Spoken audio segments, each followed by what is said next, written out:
In Argentina, a leaked video reveals how the government and the channel Telenoticias manipulated an interview to protect the president. In Saudi Arabia, Russia and the United States reached agreements to promote this and strengthen bilateral relations.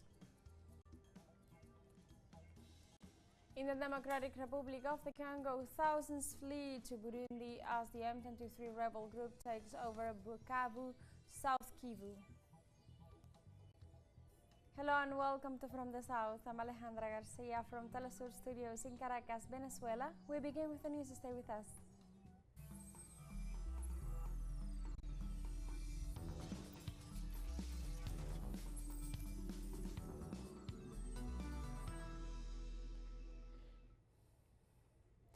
In Argentina, a leaked video reveals how the government and the channel Telenoticias manipulated an interview to protect the president. The interview, conducted by pro-government journalist Jonathan Viale, intended to clean Milei's image after the scandal caused by his promotion of the crash Libra cryptocurrency. However, an unedited version was leaked where his advisor Santiago Caputo interrupts the conversation as the president was confessing that he was going to resort to the Ministry of Justice to carry out his defense, even though the case concerns him and not the state. After the interruption, the interviewer accepts the statement could create a judicial mess and asks the president to redo the question. The truth is, we have the legal issues, not only mine. It would be imprudent of me to anticipate this. And surely the one who understands it best is our Minister of Justice, Mariano Cuneo Libarona. He will follow the entire judicial strategy. Well, he is the Minister of Justice. He is the one who knows about this. But it is an issue in which you participated as a citizen and as president. That's why I'm asking you. But, again, it is good that you pointed out as a citizen, because I was tweeting from my personal account. But you already realized that no, you are the president. You told me before. Yes, but my account is my personal account. Okay, but you are the president. See what my account says. Economist. Yes, I know, but you're the president. What, with that part? Well, I don't know where I was. Well, okay. Yes, I know why. Because of the trial. Right? Right. Right? Yes, obviously. No, I understand. I realize it can create a judicial mess for you. So, where were we? I don't know, you asked me again about Libra. I don't know. Okay, I'll go back from there. Ecuador's Congress announced that the start of investigations into the increase of violence that has claimed the lives of more than 1,000 people since January 2025. Precisely, the president of the country's National Assembly, Viviana Veloz, stated that the current situation demonstrates a resounding failure of both the security policies and the Phoenix Plan promoted by the government of President Daniel Noboa. The head of the parliament regretted that the recent violent events have minors as collateral victims. Furthermore, Veloz considered inadmissible and of great concern the appointment of General Fausto Buenaño as new Minister of Interior, since he is presumably linked to acts of corruption.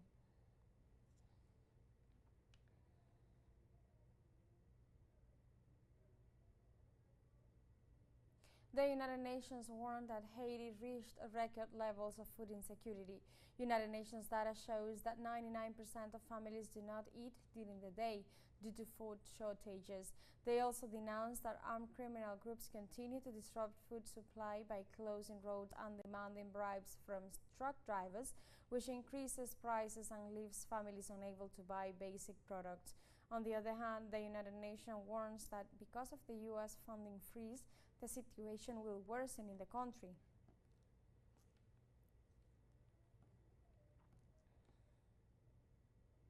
In Venezuela, the Symposium on Digital Rights and Coexistence moved forward with the participation of at least 50 peace justices. Participants addressed issues related to the impact of new technologies in the Venezuelan society. Speakers highlighted the role of the Bolivarian Revolution to face the technological phenomenon and allow a fair system of participation and wheels. This Space Weeks seeks to reflect on the role of social media and to provide a correct use of the same.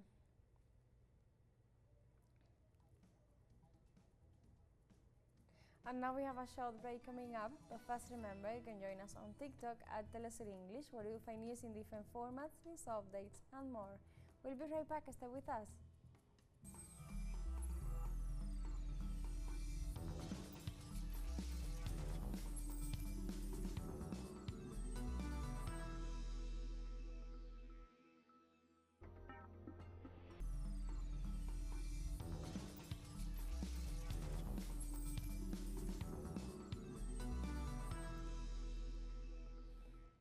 Welcome back to From the South.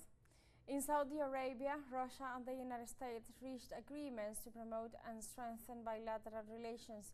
The Russian presidential advisor, Yuri Ushakov, said that both delegations discussed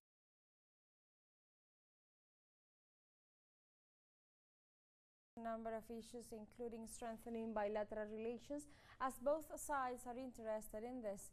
The Russian spokesman indicated that Moscow and Washington agreed to take into account the interest of the other party in order to normalize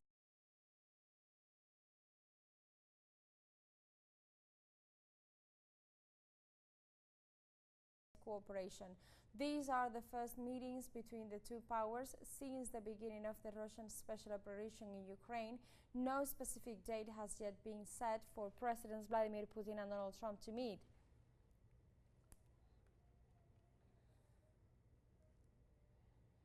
In a press briefing, Russian Foreign Minister Sergei Lavrov said that both governments agreed to send diplomatic personnel to the embassies in Moscow and Washington. The foreign ministers added that both parties also agreed to form a process to settle the conflict in Ukraine.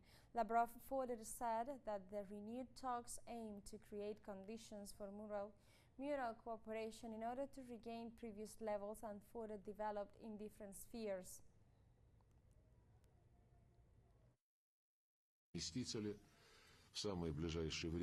Our deputies will meet as soon as possible and consider the need to remove these artificial barriers to the work of embassies and other Russian institutions in the United States and that of the United States in Russia. And without concentrating on any particular manifestation of these obstacles, they will try to take a systematic approach in order to put an end, once and for all, to these inconveniences, which really hamper the development of everyday, normal relations. In statements to the press after the meeting, Russian Foreign Minister Sergei Lavrov said Washington and Moscow showed a great interest in resuming talks on geopolitical issues, finding a solution to the conflict in Ukraine, and strengthening diplomatic relations between both countries.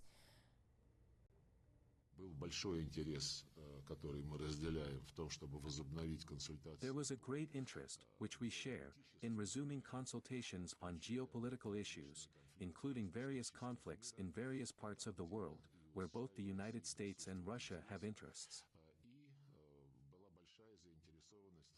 And there was a big interest in removing artificial barriers to the development of mutually beneficial economic cooperation. We have agreed that a process on the Ukrainian settlement will be formed in the near future. The American side will inform us who will represent Washington in this task. And as soon as we know the name and position of the relevant representative, we will, as President Putin told President Trump, immediately designate our participant in this process. The Chinese government says it hopes all parties and stakeholders can participate in peace talks over the Ukraine conflict as top US and Russian diplomats meet in Saudi Arabia. Let's listen. On Ukraine crisis, the Chinese side has always believed that dialogue and negotiation are the only viable way to resolve the crisis. We always insist on peace and dialogue. We are happy to see all efforts towards peace, including the consensus reached by the United States and Russia on peace talks. At the same time, we hope that all parties and stakeholders can participate in the peace talks in due course. In the United States, hundreds of people protested against President Donald Trump and his policies at rallies held on the President's Day holiday. Nearly 1,000 people marched in the snow from the state capitol in Boston to the City Hall, shouting slogans like "Elon Musk must go." These protests denounced Trump and his advisor, billionaire Elon Musk, who heads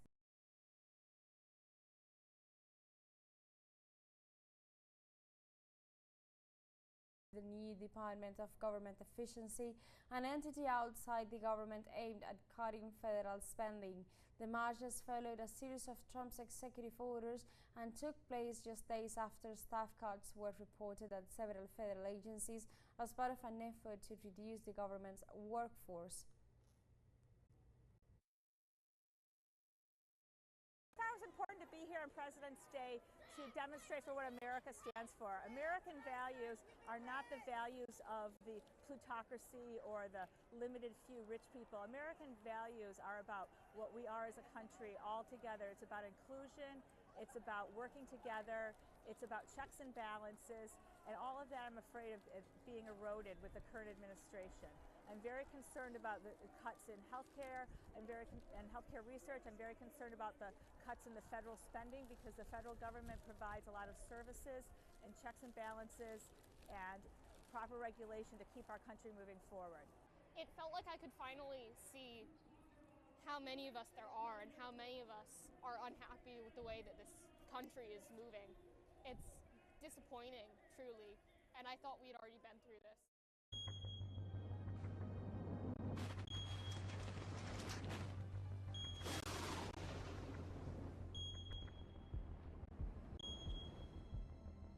In the United States, heavy rains and hurricane-force winds caused the death of at least 13 people in the state of Kentucky as a new wave of extreme cold and snow is expected.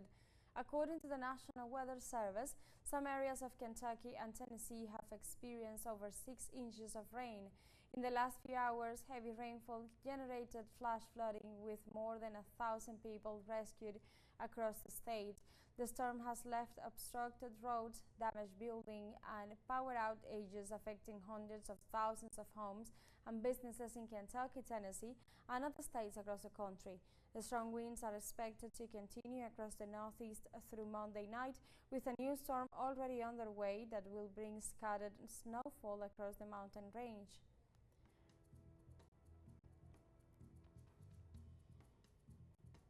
We have a second short break coming up, but before we invite you to visit our YouTube channel at teleSUR English, that you'll be able to rewatch our interviews, top stories, special broadcastings, and more. Hit the subscribe button and activate the notification bell to stay up to date on the world's most recent events. Final short break. We'll be right back.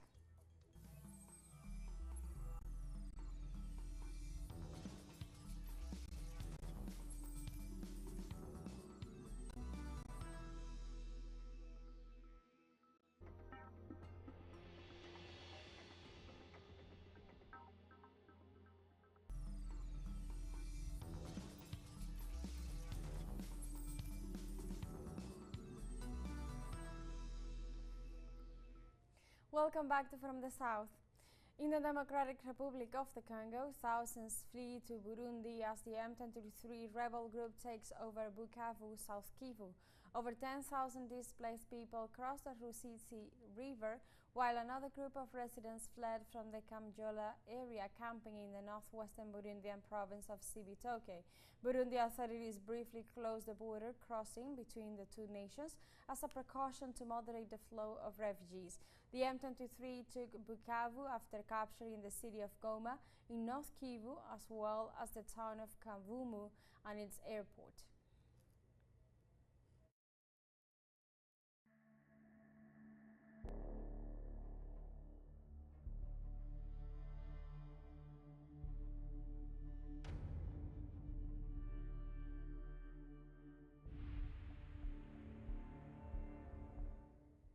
The Israeli occupation forces informed that they will remain in southern Lebanon despite the expiration of the deadline to withdraw completely from the Arab territory. According to Zionist Lieutenant Colonel Nadav Shoshani, the Israeli troops would remain temporarily in the 5 strategic vantage points just across the border in Lebanese territory until the Arab nation's military fully implemented its end of the agreement. On the other hand, the Lebanese government condemned the prolonged presence of Israeli soldiers in its territory and described it as an occupation. This is the second time that the Israeli violates the terms of the ceasefire deal, since initially its forces were supposed to have withdrawn from southern Lebanon by the end of last November.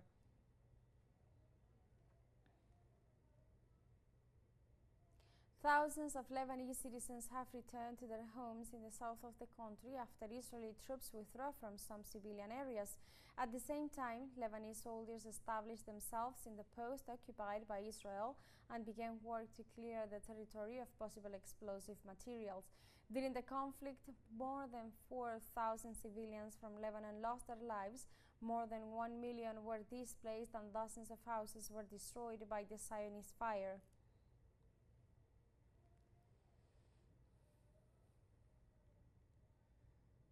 The Israeli government has invited tenders to build nearly 1,000 new housing units for Israeli settlers in the occupied West Bank, despite massive international protest.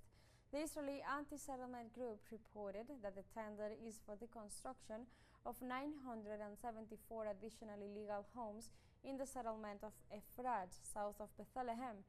They also warned that the construction of an entire neighborhood in the settlement of Efrat will expand it by 644,000 square meters, which will increase the number of settlers living there by about 40%. While the residents of the occupied territories are concentrating on the release of the prisoners and the end of the genocidal war, the Netanyahu government is working to destroy the possibility of peace and commitment to the settlement.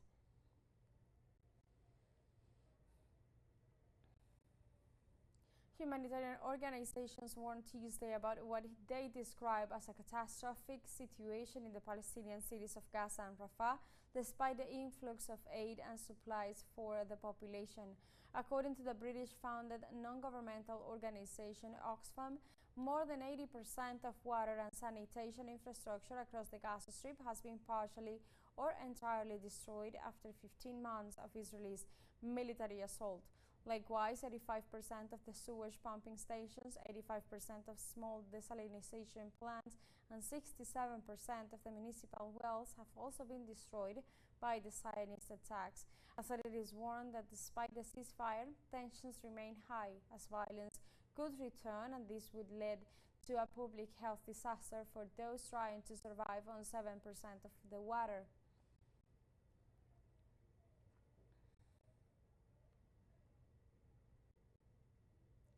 South Korea's Constitutional Court decided on Tuesday to hold the 10th and final hearing in the impeachment trial of President Yoon Suk-yeol on Thursday 20th. The criminal trial of the president, who is accused of rebellion for declaring martial law, will begin on the same day. The Constitutional Court rejected a request by Yoon's defense to postpone the hearing so that the two trials do not coincide on the same day. If Yoon's impeachment is upheld, new early presidential elections will be called within 60 days of the court's ruling.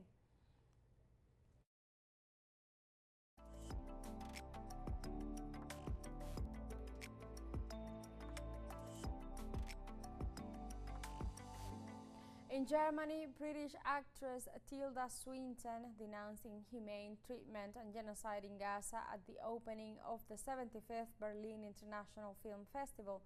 This year, the British actress was awarded the honorary Golden Bear in recognition of her career.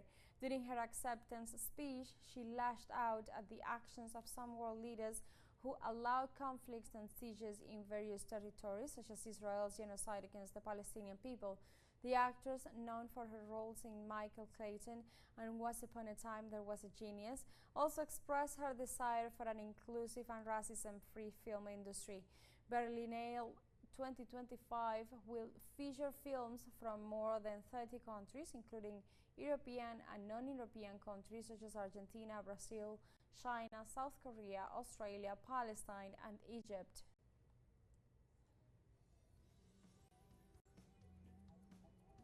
And with this information, we have come to the end of this news brief. But remember, you can find these and many other stories on our website at telesurenglish.net and join us on social media. We are on Facebook, X, Instagram, Telegram, and TikTok as well.